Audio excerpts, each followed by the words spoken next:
Hey, what's up everybody, it's Fate here and welcome to another video. So today we're taking a look at the full summary of the Dragon Ball Super Manga chapter 63. Yesterday we took a look at some panels and some tweets from DBS Hype over on Twitter. So if you're not following this guy on Twitter just yet, just go to the description below and follow this guy, because he is also the one who provided us with this full summary. So without further ado, let's get straight into it. So this is 4 pages long and we're gonna go over the entire thing together.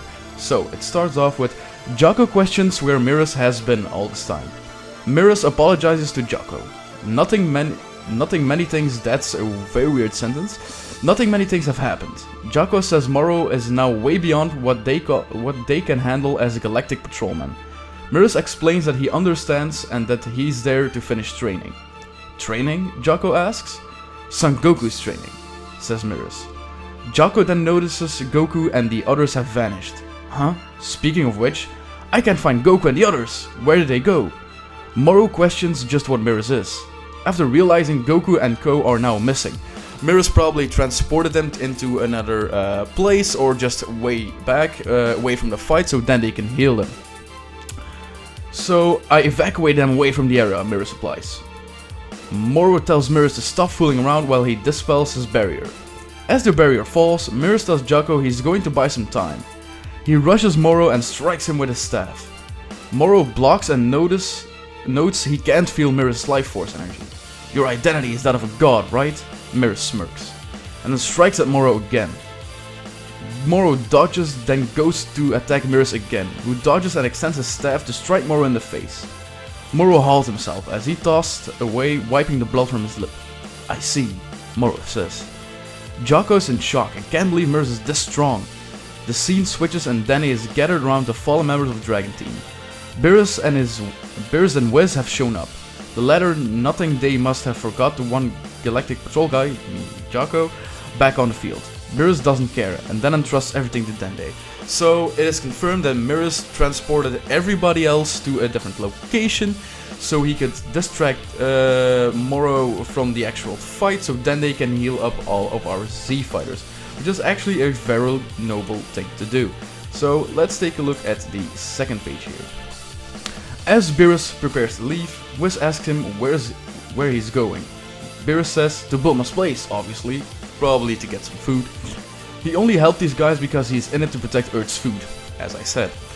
Beerus notices that Mirus is missing, while Wiz seems aloof and says Mirus must have somehow wandered off. Beerus doesn't mind because that just means more food for him. Typical Beerus. It's kinda strange to me that Beerus is nothing more than just a fun character who enjoys food, while Wiz is actually getting more and more character the more we see him, while Beerus is actually becoming less of an interesting character the more we see him. Back with the Dragon Team, Gohan asks Dende if he's okay. Dende is overhealing Goku and says Goku's wounds are too deep and his ki has reached the realm of the gods, so it will take time for him to recover. Of course, he got an arm to his chest. I'll heal you too, Gohan-san, so please wait. Gohan responds that he'll go fast. First is Dad and Piccolo-san, and then Vegeta-san. Of course, Goku and Piccolo got a hole drilled in their chest, so it's obvious that their life force is fading away, so Dende has to heal them first. While Gohan and Vegeta are in a crippled state, they're not in a state where they are gonna die anytime soon. Goku wakes up with a start. A scar visible on his chest where he was previously wounded. Of course, being Moro shoved his arm through Goku's chest, so we can see that. We can also see that in a panel that a DBS Hype released yesterday. We can clearly see that. So, where were we?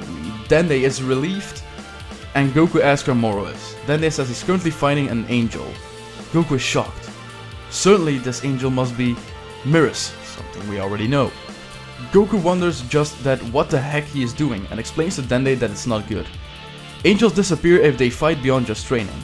Goku asks Dende to take care of the others and thanks him before flying off. Mirus continues fighting Moro, the latter using Piccolo's eye beams, which get blocked by Mirus' staff. Moro kicks the staff away and headbutts Mirus in the face before blasting him away with ki blasts. As Moro rushes Mirus, Mirus retrieves his staff and guards against another attack. Moro questions Mirrors on why he's hiding his power and why he's rather using his tools. Now this is obvious why he is hiding his power, because if he was going full angel mode and he would keep on fighting, he would disappear, which we already know and discussed in the previous video that he actually disappears, so he is actually using his angel powers further down the fight. Just then, Goku arrives on the battlefield, shouting Mirrors' name. Mirrors is relieved Goku is back and Moro is surprised. Goku yells at Mirrors to stop, or else he'll disappear. Goku tells Mirrors to stand back. From here, I'll be fighting again. He transforms back into Ultra Instinct Sign state and strikes out Moro to seemingly no effect. We already discussed this yesterday, that his current Ultra Instinct form, being Ultra Instinct Sign or Ultra Instinct Omen, is not strong enough to defeat Moro. Now, I think this is actually a little sad, because now Ultra Instinct has turned into a useless form, so why even bother introducing it? It was never actually a viable form, or at least not the Ultra Instinct Sign form.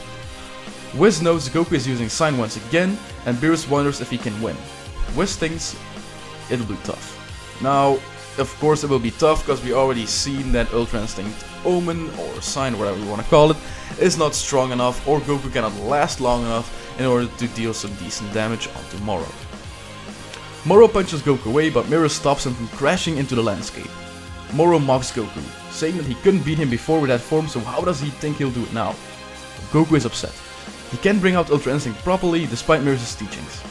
Mirrors says that no, this isn't a matter of training, he just needs a trigger to complete it.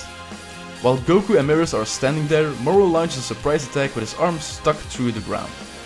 He attempts to grab Mirrors by the neck to copy his abilities, but Mirrors slices through his arm with his staff.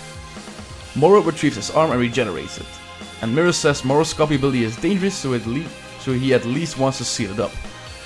It's logic that you want to seal up Moro's copy ability, because it's probably one of his most dangerous abilities. Beerus notices that Mirrors is starting to use his angel powers and asks Whis if it's okay. Whis states he can only act on Beerus' order. Beerus calls him sneaky, because it's Beerus who the Grand Beast will be angry with. Beerus decides to go back. So this means that if Beerus would actually say to Mirrors, okay, use your angel powers, it's all good, and you can do this, then it's okay. Will it completely ignore the rule that he would be eliminated or just disappear? Well, obviously it doesn't, because we saw in the previous video that I made that Mirrors is actually disappearing.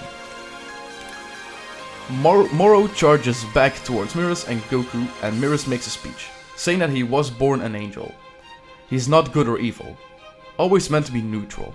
That's what angels are. Just like a god of destruction, he is not evil, not good, he is neutral, just doing its job. Mirrors dodges Moro and pushes him to the ground, splayed out with telekinesis. Mirrors aims his staff and destroys the jewels on Moro's left hand. It seems he's used some sort of sealing ability on Moro. So if you realized, if you looked closely to Moro, you can see he has two jewels on his hands just like the androids, like we discussed in the last video. He also has one on his head. Now this is similar to the androids, so it's only logical to think that his copy ability would go away once these crystals are shattered. Now immediately this makes something trigger in my head, and that is, what if the arm gets cut off, the crystal gets shattered, and he grows his arm back? Will he get the crystal back or not? We'll see, right? Miro continues speaking, saying that even if a universe disappears, all he can do is watch on. However, as he was able to work alongside the Galactic Patrollers, before he knew it, something sprouted within him, a sense of justice. As the fight with Moro goes on, Miro continues, the Galactic Patrollers might be elites on their own planets, but look at it from a universal level. They're powerless, to the point there are so many criminals who are stronger than them, breaking the galaxy's rules. However, they act out of faith. They're desperate to protect the galaxy. He is talking about the Galaxy Patrollers, of course. Off-world, the other members of the Galactic Patrol are escorting the captured prisoners away, noting Moro's the only one left, and they'll return to help out after bringing the others back to prison. Okay, let's take a look at the fourth and last page of this full summary. Back with Moro and Mirrors, Mirrors uses a staff like a rifle and snipes the jewels. On Moro's other hand, as Mirrors starts to visibly disappear. So he uses the staff as a gun to shoot the crystals on Moro's hand, and then he starts disappearing. "I don't want to lose a piece in this galaxy," Jaco cries out, noticing Mirus is becoming see-through. Mirus tells Goku that upon meeting him and the others made his heart become firm. Goku questions what Mirus is thinking, yelling at him to stop. Mirus powers up. His angel ring becomes visible as he states this will likely be his last attack. So, as we can see in the panels that DBS Hype released on Twitter, we can see that Mirus is actually going into his angel form while still wearing the Galactic Patroller outfit, which is displayed by the halo around his neck. Meanwhile, Beerus and Whis touch down. Beerus yelling at Mirus that his body is already vanishing. Whis says that it's a shame. They're too late. Beerus thinks Whis knew about this from the beginning, but Whis acts innocent. Beerus laments what he'll say to the Grand Beast, but Whis say they'll think about it later. So, at least they have to talk to the Grand Priest why Beerus was actually in the fight, why he uses angel powers, and they kinda have to discuss this with the Grand Priest, because it's a thing that he shouldn't be doing normally. A powered up Beerus rushes toward Moro. Goku shouts after him, but Beerus keeps on going, remembering the time they shared during their months of training. It was there Goku told Beerus that strong guys always seem to be bad, and that the only thing he can do is get stronger to fight them many times, and maybe those people would change. Beerus realized that Goku reforms bad people and that there's those in the Galactic Patrol that think the same way.